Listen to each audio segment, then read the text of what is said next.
Hello and welcome to the CSR Journal. Today we have Ms. Pearl Tiwari, President CSR Ambuja Cement Limited with us. We will have a quick chat with her about CSR activities Ambuja Cement Foundation and Ambuja Cement has been involved in. Hello and welcome, ma'am. Thank you. Ma'am, firstly we would like to have a brief idea about what all are the CSR activities that the company is involved in. So CSR in Ambuja is not a new concept. We from our inception believed that we wanted to be a responsible citizen in the communities that we operate. And so we've always wanted to listen to our communities, plan priorities of our community work based on their needs and move forward accordingly. And in that context, we found that the large buckets of work that we work in, or the verticals that we have, are water, which is one of our flagship programs. Okay. Water is critical to communities, and while everybody talks about water today, we have addressed this issue over the last 15 years in a very consistent manner. Okay. We're also looking at livelihoods of people around us. As a cement company, we are really not able to generate direct livelihoods, so direct employment within our plant. But our efforts are to ensure that people around us progress and prosper as our business prospers. And so we are looking at agro-based livelihoods because that's what the neighboring communities know best. Okay. We're also looking at skill training in a very big way in the last few years. So we have a lot of people now trained in skills and employed in the gainful employment. Okay. And of course, we're looking at social development. So working with women, working on HIV and AIDS, health, education, just basic human development index. So see, these are really the large verticals that we have in the foundation. Now, as you spoke about the water conservation part, can you explain a bit more what exactly do you do? So when we started our work in our first plant, which is in Gujarat, we realized that we had cyclical droughts. This is in the heart of Saurashtra. So there were cyclical droughts, there was no water. There is the Arabian Sea on one side and the Gir forest on the other. So whatever water was rain fed was lost to the Arabian Sea within a few months. And the communities were back to square one within a few months. They could manage maybe a crop if they could post monsoon. And we realized that if we really wanted to work to make this community progress, we needed to address this issue of not just availability of water, but the quality of water. A lot of this water was also saline, being a coastal area. Correct. And so we decided to address both salinity and quality of water along with the quantity of water. We've constructed many, we have about 195 check dams across the 3 rivers that we have there. So that checks the water, keeps the water standing there for a long time, percolates it to the ground, and in turn recharges the entire water table. So the water table rises over a period of time. We have wells which were completely dry or were dug as deep as 250 feet where they could hit water. Today we have water at the 15 feet level from the surface. So the water has actually, the water table has come up, and that in turn has made it possible for drinking water in the village. Now, you also deal with mentally challenged kids as a part of your Ambuja Mano Vikas Kendra. Can you elaborate on that? How is it like? So this is a project we have in Ropar in Punjab, and it really became a project because there was a philanthropist who had started a school for mentally challenged kids, well-meaning, but didn't realize what it really entailed. It was a residential school in those days, and when the community realized that it's beyond this philanthropist, this project was brought to us with a request that we start running it. By the community? By the community. All our work is prioritized usually with the help of the community through needs assessments that we do with them. This was one such project. We decided to take it on, and it was in a small residential premise with about 10 to 15 kids in it, all residential. We decided to move it as move to a day school, and which meant that we would have to provide transport to the kids to come, because the kids come from as far as 25 kilometers to our school. Today we have 75 children in that school, and we have another 15 to whom we reach out through a home-based rehabilitation program. Because of the quality of work that we started doing with the children, the kind of So these kids can't really go too far with academics, but they've got to be taught activities of daily living depending on the severity of the condition, and subsequently be trained on some pre-vocational skills so they can be rehabilitated. It's a huge effort and it requires a lot of passion. We were able to find local people interested in this, get them trained. Today they are our teachers. And when the community saw the quality of work, the Panchayat donated 10 acres of land for the school to be built on. Oh. Ambuja Cements then came forward and built the entire structure. And today we have a beautiful school with a playground, a therapy clinic where we offer physio and speech therapy to kids, an early intervention center. It's among the best institution that you can find anywhere in the north. So are your projects based in the locations where where Ambuja Cements has plants or something, operations in? No, absolutely. I mean, the Ambuja Cement Foundation is the CSR arm for the company. Yes. And the reason it exists is because the company wanted a group of people who understood or who were professionals in the community space to deal with community engagement. So it's a very visionary approach 25 years back to have seen that the community for this company is a very, very primary stakeholder and needed to be addressed just like any other stakeholder. So like you have the HR department to address employees, you have a department which addresses only the community and engages them. And that's why the foundation exists. And hence, we decided very early on that we would function in the geographies of the manufacturing sites. ACF has been working in rural areas essentially. How has been, initially the first responses of rural communities? Is it friendly or is it hostile? Or if you can tell us about the experience. It's a great question. It's not really hostile, but it is demanding. So when rural people who are in geographies where development has not really reached them yet, as we know, that's what rural India is about. People do expect, they do aspire, they do believe that with such a big plant coming up in front of their eyes, jobs are going to be generated, they're all going to get employed, everything is going to change in that geography. So there are aspirations. People do believe that what they've been left out of is now going to be all taken up by the company. It's going to be like very flourishing all now. On the other hand, it's not a corporate's job to really, get into all of that, which is the government's job. We're not really a parallel government in an area. But we do believe as a company that if that's the area that we have entered as our host community who's welcomed us, we need to at least listen to the concerns of the people and address them. And if we can make them participate and maybe ignite that enthusiasm in them to go and be a part of their own development, then that's a great role that a corporate can play. And that's exactly the way we've done it. So while they're not hostile, they are demanding when we start, but they do realize the approach over a period of time, that it's not going to work till they participate. So the USP for us is participation, is people's participation, and without that, no projects are taken up. Okay. How is the involvement of employees of Ambuja Cements in your social activities? Well, I think, to be honest, we do have employees involved, but there is scope for more there. We have a lot of employees, not all of them are involved, and there is definitely scope. But we have projects, for example, when we decided to extend the work of the foundation from beyond just the communities to another very important stakeholder group of the company, which is our truckers. We have 10-15,000 trucks going in and out of our plants every day. And these people, when HIV prevention was being talked about, were a very high risk group.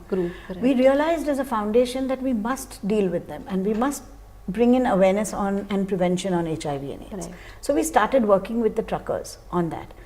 And that required a huge amount of manpower, which the foundation doesn't always have. So getting involved, our employees to come and, participate in that was a great opportunity for them, and many of them did it with a lot of passion. Or in our skill training centers, we have some employees who come to do some soft skills training or just talk to these trainees who otherwise don't have role models in their families. So there is involvement, but I think there is scope that we can do more. Tell me one project that you started in this year 2015 which you would rate as the best. You can't start projects in 2015 and expect to see that in 2015 itself, because then those wouldn't be my best. But on the other hand, we do have a drive now. As a cement company, for example, one of our big challenges is energy. Is how do we reduce or how do we substitute coal, which is a depleting resource and can sometimes get very, very expensive as raw material, and how do we find alternatives to that fuel? And for that, we are looking at all kinds of wastes that we use in the plant, and there is enough research going on about that. But what we discovered in the foundation is that we today have a reach to over 60 to 70,000 farmers directly that we work with on a day-to-day basis. Maybe there is opportunity in making the farmer, or rather stopping the farmer to burn his field after he finishes the harvest season, which is what they typically do and generate a lot of emissions and carbon and all of that. Right. We can reduce that actually and ask and find a way that they can collect that waste back, agri-waste, and sell it to the company, which would be cheaper than coal, and it would be an alternative fuel for us and create that supply chain. So that's a pilot we've started in the last year or two and is going in the right direction, and we are very, very hopeful that we'll be able to leverage this very good support that we have from farmers today who are organized in producer companies, for example, to become the supply chain for the company's alternate fuel. So this is something that is directly related to, benefiting the company and as well as the farmer who makes it a livelihood and creates better ecology by not burning his farm. So we're very hopeful. We've done that as pilots in small ways. We've already done feasibilities on what are the possible crops that we can get this agri residue from, which may make it economically viable for us. And it's quite a substantial amount. How does the company ensure they are into responsible business, maintaining the profit levels as well as environment and sustainability levels? Yeah. So we have always believed, like I said, from inception, that if you do it right environmentally and listen to concerns of people and, I won't say fulfill their aspirations, because you can't fulfill all their aspirations, but if you work with them for a positive development of the entire area and you secure your license to operate, business is going to grow. And for us, it's the other way around. So it's not about we make profits and then do we put so much profits into CSR. For us, it's if you do the right kind of CSR and follow the right environmental standards, your business will grow. And we've seen that happen. So the reason we believe that we grew 25 times in 25 years is purely because we did this right. Do you think companies these days are missing on the sustainability part? To just be CSR spenders, since the mandate is in, just spending money and not ensuring sustainability as far as their business is concerned. Do you think that's yes, maybe you're right, because in trying to push this 2%, which I think is also an opportunity, I don't see the 2% as a nuisance. I think it's a huge opportunity. Unfortunately, many companies may not have thought about it earlier or are suddenly expected to spend that money, and so are just looking for places to spend that money, which would become like a one-way spend with no return to the business. And that to me has got two concerns. One, that it will remain at the whims of the management in power. So the CEO and his immediate executives who might see a particular, who might have a love for, let's say, education or health, and so they start pumping money there. And 3 years or 4 years later, you have another CEO who believes in water. So there is no real strategic kind of investment socially that you're really making. So that's one huge concern. The second concern to me is that looking at this 2% spend across India, it's a huge amount of money. And in just trying to spend it in a hurry, because if you haven't thought about it for the first 8 months and then in the last 4 months you realize you've got to spend several crores of rupees, the money could be just badly spent. And it's a huge opportunity for the development of your own geography lost. What difference has the CSR mandate brought to your budget for social activities? None at all, because we were well above 2% for the last many years now. Yeah. Oh, that's So not in terms of numbers at all. Maybe all we have done is the way we report it, because the CSR law prescribes a way in or heads under which you can spend this money. So it's just, you know, reporting it under those heads now, which probably we were using different nomenclature for in the past. Correct. But other than that, not on the budget at all. Science. According to you, do we need a stricter monitoring agency or stricter rules to govern the CSR mandate? A current report said that, you know, there should be penalization for not spending 2%. Are you in favor of it? Well, at some point, if it's a policy that is good for the country, and if it's a law that has been created in the interest of the country, then it should be implemented. So, I mean, I don't know whether the answer is penalization or whether the answer is incentivization to those who are doing it. Okay. It can be a positive way. Correct. So, I mean, maybe they can give tax holidays in some way to a company which is doing it, and give others the just like you give tax holidays to a new area because you want to develop that area into an industrial belt and no one's coming there for 10 years, you give a tax holiday to you know, so it's not necessary. The way to go is not penalty, it could be incentivization. That's a positive way of of looking at it. But I think that it should be implemented. So it's no fun if you put a law in place and then you say that, you know, it's okay if some companies do it and some don't. Exactly. Then, like many of our other laws, we will just get into the habit of ignoring just it. flouting the law, and which is not great. Now, though philanthropy has been a part of Indian industry for many years now, Indian CSR industry is fairly new. Do you think it is well equipped, or it has enough capacity to, you know, for various dreams that we've been seeing so far? Yes, while it began all with philanthropy, I think well before the CSR law came into place, a lot of companies, not a lot, but there were several companies in India which started looking at strategic ways of doing this work. So maybe in their own geography or something related to their direct stakeholder group, and I know a few companies besides us. That's the way we looked at it. And today, of course, there is, in this whole understanding of CSR, that more relevance to business, more sustainable the projects. Correct. So that's something that needs to come in and will come in over a period of time. But yes, I think that to some extent, you know, having the CSR mandate look at moving from pure philanthropy to relevance to business is something which will make it, you know, far more long term and far more embedded. And again, for that, who is a CSR professional, or who is, it depends on the kind of projects you're doing. So we require people from the development circuit, but we also require people who are, let's say, agricultural engineers. We also require people who are civil engineers, because we build check dams, and, you know, so I think professionals are available in India quite a lot. What needs to be done is that schools of all kinds of professional schools need to bring in this angle of corporate citizenship or corporate responsibility.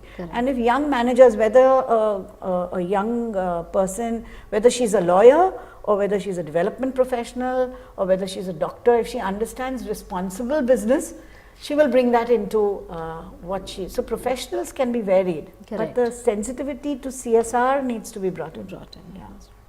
Now, tell us one policy or one project that you follow at ACF and you feel can be implemented or replicated by other companies pertaining to CSR. I mean, if I were to say it, I'll say clearly people's participation. We have seen that our USP is not in the project we do as much as it is in the approach we take. So there are many companies and many organizations who might be, let's say, working on water. But ours is an approach which is not top down. So it's not an approach where we go out there, dig a pond, or construct a check dam and come out. The process is sit with the community, do a needs assessment with them, figure out what the need is exactly, then plan the project. At the project planning level, they are a part of it. At the implementation level, they are a part of it. At the costing and the budgeting of the project, they are a part of it. So it's very easy for us to sit in our air-conditioned rooms and say, oh, but the poor can't pay. It's completely untrue. Correct. You know, so we have a check dam project, they can't pay. We can bring the material, but they can help on sweat equity. Even the poorest person can come and give his labor Correct. for that check dam. In about a line, tell me what is CSR to you? What is in a line? Yeah. Well, in a line, it's about responsible business. It's about building capacities of people around you, and it's about our three great words: energize, involve, enable. This is exactly what we do. Energize communities, involve them, enable them, and believe that they can do it themselves. Thank you so much for joining us, ma'am. Thank you. Thank you.